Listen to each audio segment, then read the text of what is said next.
Mi nombre es Alfredo León León, soy guionista, director y productor de cine.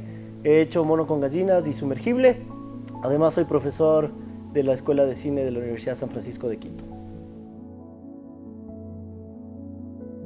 Sumergible nace cuando yo estaba en la etapa de postproducción de mi primera película de Mono con gallinas, que era una película que fue un proyecto grande de época, con muchas locaciones, muchos personajes. Y yo estaba como agobiado en ese momento y dije, quiero que mi próxima película sea más contenida, más pequeña, menos personajes, menos locaciones. Y esa era un poco mi idea, pero todavía no tenía una historia.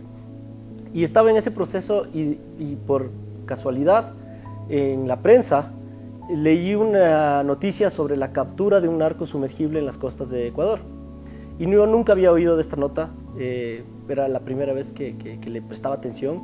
Me llamó muchísimo la atención. Entonces empecé a leer e investigar un poco más sobre el tráfico de drogas en alta mar, sobre los narcos sumergibles, descubrí un par de documentales y me fue empapando, más por curiosidad que por nada. No fue sino tiempo después de estar metido investigando esa nota que me empecé a preguntar, bueno, ¿y quiénes son los que van adentro de estos sumergibles? Porque hay noticias de captura, siempre son 3 tipos, ahí obviamente los tachan como narcotraficantes y se acabó el chiste. Y claro, cuando descubrí un caso muy particular, fue cuando yo realmente encontré una historia, que fue que había en ese momento una iniciativa del Consulado de Ecuador en Miami que estaba tratando de reconectar a más de 700 prisioneros ecuatorianos que estaban presos en Estados Unidos con cargos de narcotráfico y que sus familias no sabían que estaban allá. Es más, muchos de ellos habían sido considerados muertos. ¿Por qué? Porque esta gente eran pescadores, gente de mar, gente sencilla, gente humilde, que les ofrecieron algo o por amenazas o por quién sabe qué, terminaron aceptando ese trabajo. Y obviamente no avisaron en su casa, oye, me voy a manejar un sumergible, sino que me voy a pescar y nunca volvieron y los dieron por muertos. Y muchos de ellos estaban tratando de reconectarles para avisar a sus familias que estaban vivos y que estaban presos con cargos de narcotráfico. Y ahí fue cuando esta especie de estas víctimas del último eslabón del narcotráfico, que son estas personas que terminan tripulando los sumergibles, ahí fue cuando dije, aquí hay una historia, esto me interesa, ¿no? Y empecé a desarrollar esa historia y a escribirla. Y en un principio empezó todo haciendo la historia de Clever, que es el personaje ecuatoriano, que era este padre que ya era un señor mayor, que estaba tratando de migrar de forma ilegal y había aceptado el trabajo con ese ofrecimiento, buscando a su hija. Era una historia más bien por ese lado. Pero luego se fue completando, con la investigación se fue completando con los otros personajes. Y me di cuenta que todos, no importa cómo hayan terminado ahí, son víctimas de esa situación.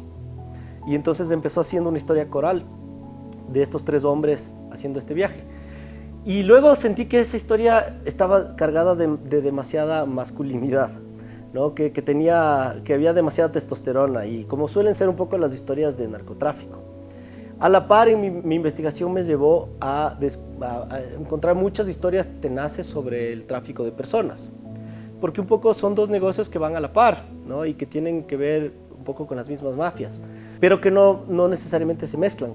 Y ahí fue cuando me tomé una libertad creativa. Yo estaba en conversaciones en esa época con un agente de la DEA que me estaba asesorando en temas de cómo funcionaba el tráfico. Y le lancé una consulta y le dije, podría pasar que lleven personas, lleven mujeres específicamente en los sumergibles. Y me dijo, no, eso es imposible, se maneja por líneas completamente diferentes. Y de una forma muy cruda me dijo, una persona no vale lo suficiente para la droga que ocupa su espacio, ¿no? La droga que puede ocupar ese mismo espacio. Entonces es otro tipo de tráfico. Me dijo, pero sin embargo, si tú te quieres tomar esa libertad creativa, entendería por qué lo haces y sería bacán. Y ahí yo me tomé una libertad de meter los 2 tipos de tráfico ilegal en el sumergible y poder incorporar un personaje femenino. Y no solo hice eso, sino que sumé una co-guionista mujer. Dije, necesita esta historia como nutrirse de otras miradas. Y entonces entró Daniela Granja, que es una gran guionista ecuatoriana, y empezó a trabajar conmigo en el guión, y ahí empezamos a dimensionar estos 4 personajes y a trabajar. Esto tomó varios años, digamos, de trabajo, mientras a la par el proyecto iba tratando de encontrar su financiamiento. financiamiento. Lo que pasa es que son etapas, no todo el tiempo estaba trabajando en el proyecto, ¿no? Entonces, a la par estaba estrenando la otra película, estaba, digamos, haciendo un montón de otras cosas, entonces hay como momentos que le metes mucha caña y después le abandonas un rato al proyecto y luego le vuelves a tomar. El proceso de escritura inicial fue del 2011 al 2013, por ahí, pero luego en el 2014 realmente es la fecha de inicio del proyecto. Fue cuando yo ya tenía una historia más consolidada y logré concretar coproducción con Colombia.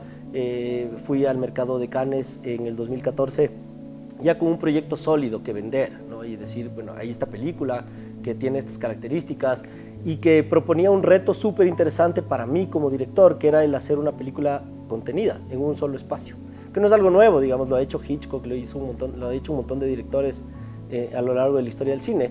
Pero es súper difícil tratar de hacer una película de suspenso que no se mueva del mismo espacio, pues. Pero ¿cómo voy a contar esta historia que sea interesante, que mantenga al espectador enganchado durante más de una hora sin la posibilidad de irme a otros lugares? Y ahí fue cuando se empezó a desarrollar el proyecto realmente, ¿no? Y se volvió un reto esta idea de, bueno, ¿cómo vamos a construir el sumergible? Entonces yo me río ahora porque esa idea inicial de hacer una película más pequeña, con menos personajes, en menos lugares, terminó volviéndose una cosa más grande. Era un set muy complejo que había que construir. Sí, eran 4 personajes en un solo lugar, pero terminó siendo una película mucho más grande en otros sentidos, ¿no?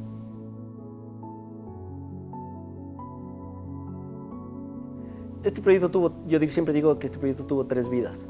Tuvo 3 intentos, o 2 intentos fallidos de hacerse y un tercer intento que ya dio resultado. Entonces, en los 2 primeros intentos se hablaba mucho de que era una película que no se podía hacer en el país, porque era una película que necesitaba un estudio y ciertos requerimientos para el tema de efectos de agua y para que sea creíble. Y se habló de muchas posibilidades de hacerla en otros países, de hacerla con presupuestos enormes.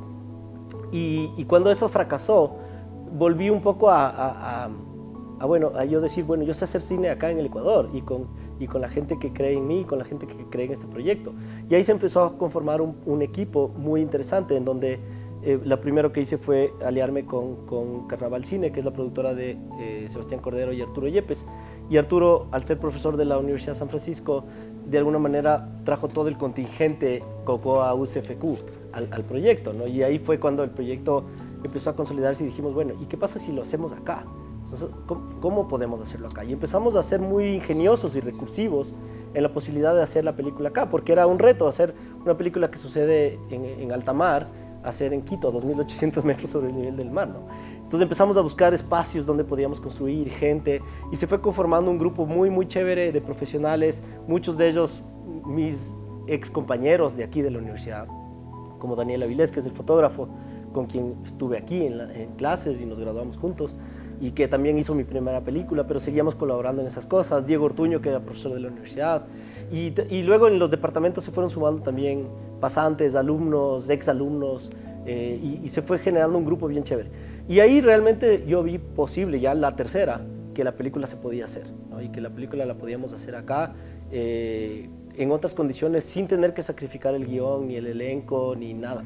Entonces ahí fue cuando pudimos realmente hacerlo, y eso fue en el año 2017 que la película se pudo hacer, el rodaje. Y el rodaje duró 25 días, de entre los cuales fueron 23 dentro de un estudio, con un sumergible construido para que sea el set de la película. Y fueron un día y medio en exteriores para un par de cosas que tuvimos que hacer en la costa, en Manabí, y aquí en una piscina para las réplicas del momento en el que se inunda el set. Y eso fue, digamos, en 25 días logramos filmar la película que durante 5 años estuve tratando de hacer.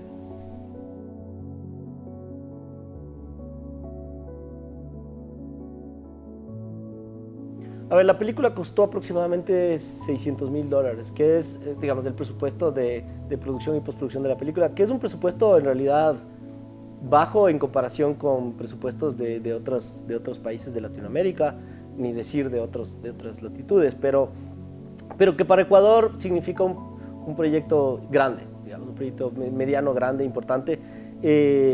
Manos con gallinas, ¿cuál? Más o menos lo mismo. Mono con gallinas costó más o menos lo mismo, pero claro, un proyecto con 25 actores y 50 locaciones.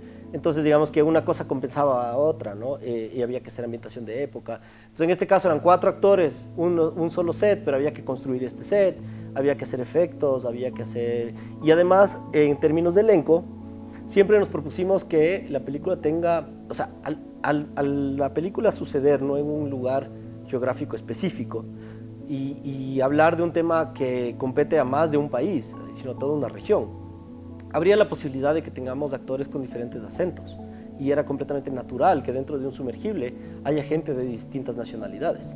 Entonces, no se sentía forzado, ¿no? La típica coproducción en la que el papá es español porque conviene que sea español. ¿No? En este caso era natural que dentro del sumergible convivan distintas nacionalidades. Entonces, había este personaje de Clever que yo siempre lo diseñé y lo pensé para que sea ecuatoriano, y para que sea costeño y para que sea el Carlos Valencia un poco, ¿no? Desde muy temprano él se unió al proyecto, era un actor con el que yo quería trabajar, y ya con él en el proyecto empezamos a buscar los otros personajes.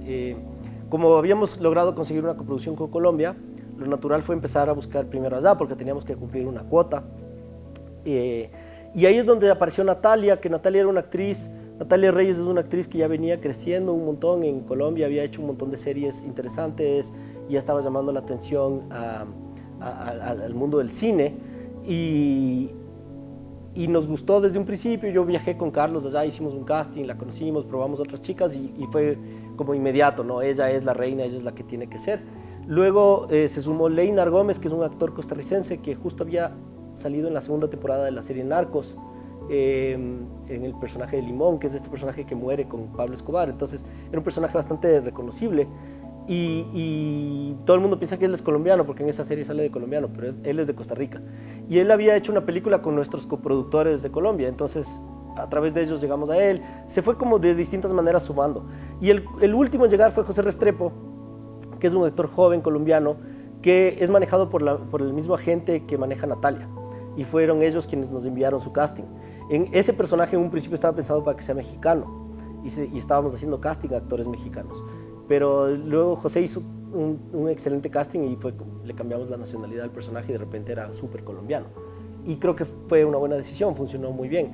Entonces fue chévere porque los 4 son actores con mucha trayectoria, que ya tenían su experiencia, no eran actores nuevos, y fue muy bacán verlos juntos y trabajar con ese nivel de elenco. Y luego de eso, Natalia hizo Sumergible acá, y enseguida hizo Terminator con Schwarzenegger y toda esa gente, y luego hizo una película que se llama Pájaros de Verano, creo que se llama Pájaros de Verano, que es la segunda película de Ciro Guerra, que es el director colombiano que ganó un Oscar.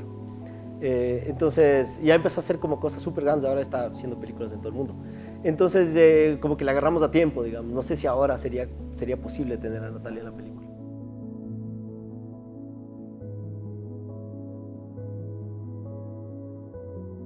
A ver, la distribución de esta película tuvo un gran problema, que fue la pandemia.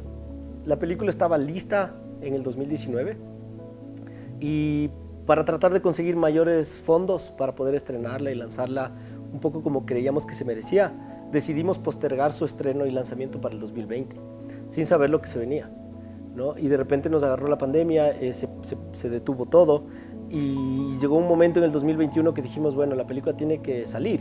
Ya en el 2020 empezamos a moverla internacionalmente y se estrenó en 3 festivales en ese año. El primer estreno mundial que tuvo fue en el festival de Bifang en Corea del Sur, que es un festival muy interesante, que es posiblemente de los 2 o 3 festivales más grandes de Corea, que es un festival de cine fantástico y de género. Luego de eso, lamentablemente fue en medio de la pandemia, yo no pude viajar, fue bastante virtual la cosa.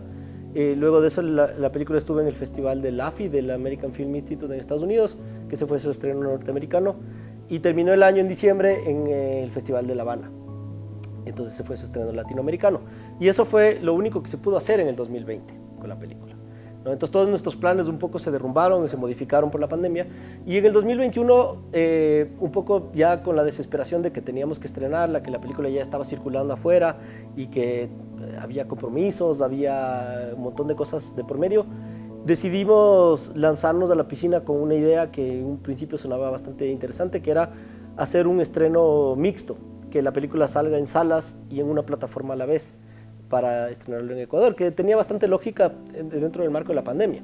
Lamentablemente los exhibidores y las cadenas de cine no estaban muy de acuerdo con ese tipo de estreno, excepto uno, y pudimos hacer un estreno muy limitado, muy pequeñito, solo con una cadena de cines, que fue la única que estuvo abierta a ese juego.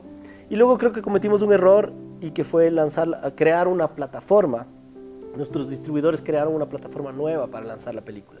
Y eso creo, ahora viéndolo hacia atrás, creo que fue un error, porque debimos haber quizás usado una plataforma ya existente que sea más amigable o más conocida para el público. Entonces al final eso pasó factura y la película no llegó a tener quizás el impacto que pudo haber tenido. El gran plus del año 2021 fue que fuimos seleccionados como la selección ecuatoriana ante los Oscar y los Goya y los Ariel, que son los 3 premios más importantes en el mundo, quizás exceptuando el César en Francia, que son de las academias de Estados Unidos, de España y de México. Y entonces nuestra película entró a una esfera en la que solo entraban 90 películas de todo el mundo en ese año para ser consideradas para esos premios. Y sin haber tenido demasiado apoyo y financiamiento para mover eso, la película llegó a pelear, digamos, en últimas instancias. Entonces eso fue algo que empujó mucho para que en este año 2022 un poco se reactive, ya pasando el tema de la pandemia, la posibilidad de que la película se vea en otros espacios. Y entonces ya la película se pudo vender a plataformas en otros lugares, ya estamos en distintos espacios, y otra vez empezaron a aparecer las posibilidades de festivales. Quizás festivales más pequeños, más focalizados en ciertos mercados o en ciertos públicos, pero que son súper interesantes y que obviamente brindan la posibilidad de que la película se vea. El caso puntual de los últimos festivales en los que estuve, son 2 festivales muy lindos que ya van muchos años de existencia. El uno es el Festival de Cine Ecuatoriano en Nueva York, que lo organizan entre ellos, su director es un ex alumno de la Universidad de San Francisco, que es, tú sabes que en Nueva York es una de las comunidades ecuatorianas más grandes que existe, y hay un montón de interés por todos los aspectos que salgan de acá, ¿no? Desde la cultura, deportivos y un montón de cosas. Entonces, aprovechando un poco ese público, este festival ya ha tenido 7 ediciones, 7 años que se viene realizando. Y es muy interesante poder presentar la película en esos espacios, no solo porque, digamos, estás en Nueva York, sino porque está focalizado a la gente latina y a la gente ecuatoriana que vive allá y que siente cercana a esas historias, ¿no? Entonces eso es muy, muy bacán poder estar ahí presentando la película. Y el otro era un festival que lo organiza la Universidad de Yale, que es una universidad muy, muy reconocida, es una de las Ivy League, ¿no es cierto?, fundada en 1701, una universidad con mucha historia, y donde hay en cambio mucho interés por la cultura en general, ¿no? Digamos que es un polo dentro de los Estados Unidos donde hay mucha gente interesada en el mundo, en otras culturas, en otros idiomas, y eso abre la posibilidad de que un festival de cine latino iberoamericano tenga mucha acogida.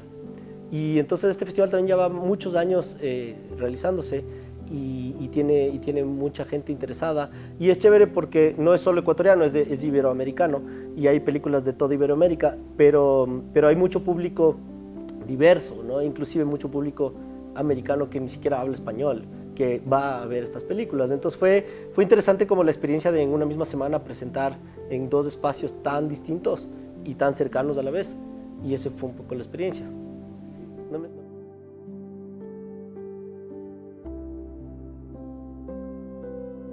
A ver, ahora estoy enfocado justo en este año 2022, ha sido un poco el año de retomar algunos proyectos, de hacer avanzar varios proyectos, y un poco lo que estoy tratando es de asumir más un rol de productor ejecutivo de mis proyectos, por un montón digamos, por el momento en el que estoy viviendo en mi vida en este punto.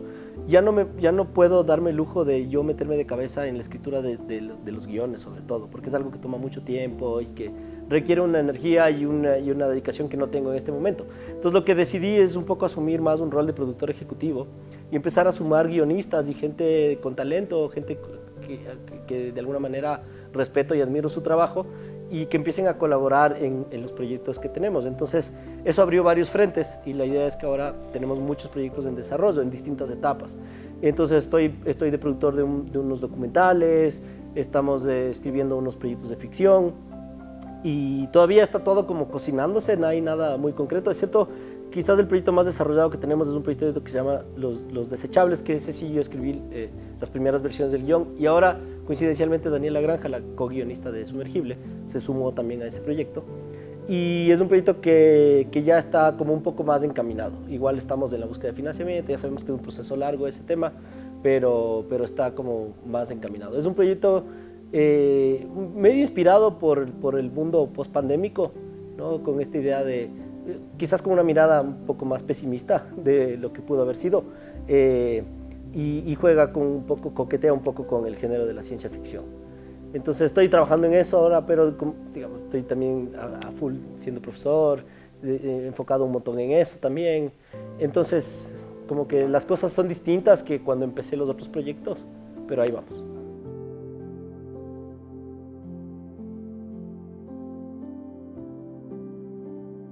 O sea, yo creo que yo llegué al cine por accidente, por ejemplo, ¿no? Yo sentía una necesidad creativa, ¿no? Entonces me vinculaba con la música, descubría que no tenía tanto talento como para dedicarme a eso profesionalmente. Hasta ahora lo hago, pero como un hobby, amo hacer música, pero luego fui descubriendo la fotografía, la pintura, y como que todas estas cosas me llevaron al final a encontrarme con el contar historias. Y ahí encontré un poco esa importancia que para mí tiene el cine, y es que el cine es una manera de decir aquí estábamos, así somos, existimos, y dejar una evidencia. Creo que todas las muestras creativas son así, ¿no? Un poco tu obra va a vivir más que tú. Entonces estás dejando de alguna manera una huella, una evidencia de tu existencia, de tu forma de pensar, de tus creencias, de las cosas que te importan y que te afectan, y que eso como sociedad es súper importante, ¿no? Entonces quizás en otros espacios ya se ha encontrado un poco más de esa importancia, y aquí en Ecuador todavía nos cuesta un poco entender de por qué es necesario tener cine, ¿no? Pero yo creo que es un poco eso, es la evidencia de que existimos, de que somos. Y yo creo que es un llamado, ¿no? Hay muchos chicos que llegan acá a la universidad y dicen, o sea, no me veo haciendo nada más que esto, ¿no? Tengo una necesidad innata de expresarme, de decir mi opinión sobre mi entorno, sobre mi sociedad, sobre el lugar en el que vivo. Y lo bacán del cine es que no hay una sola forma de hacerlo, ¿no? Cada uno encuentra un poco su manera de expresarse, su manera de hacer sus historias, y puedes acercarte más hacia la ficción como yo, o más hacia el documental, o otras formas expresivas. Y en un mundo como el que vivimos ahora, que es un mundo de imágenes de movimiento, es más que nunca necesario crear contenidos de calidad, contenidos que tengan una marca personal, ¿no? Que no pretendan ser otra cosa, sino ser auténticos. Y eso es un poco lo que buscamos aquí en la Escuela de Cine en la universidad. Buscamos que cada uno encuentre su manera, ¿no? Les damos las herramientas técnicas, ideológicas e intelectuales para que cada uno después las aplique a su forma y encuentre la manera de crear su contenido, de crear sus historias y de contarlas y sacarlas al mundo. Entonces, la Escuela de Cine es para todos los que quieran o sientan esa necesidad de expresarse, de contar cosas y de explorar ese sentido. Pero por otro lado también hay mucha gente que viene a estudiar cine porque tiene una pasión por los aspectos técnicos, quizás, ¿no? Por la iluminación, por el sonido, por el montaje, por la cámara, y también es completamente válido, ¿no? Porque el cine es un oficio de múltiples oficios y de múltiples profesiones dentro del cine. Entonces el campo laboral también es súper amplio, y eso es chévere, ¿entender? ¿No? Porque a veces hay esta mala interpretación de que el cine es las salas de cine, ¿no? Y el cine en realidad es audiovisuales, es animación, es expresarse a través de imágenes de movimiento, y eso hoy por hoy con nuestros celulares y todas las pantallas a las que estamos expuestas es el 90% de nuestra vida.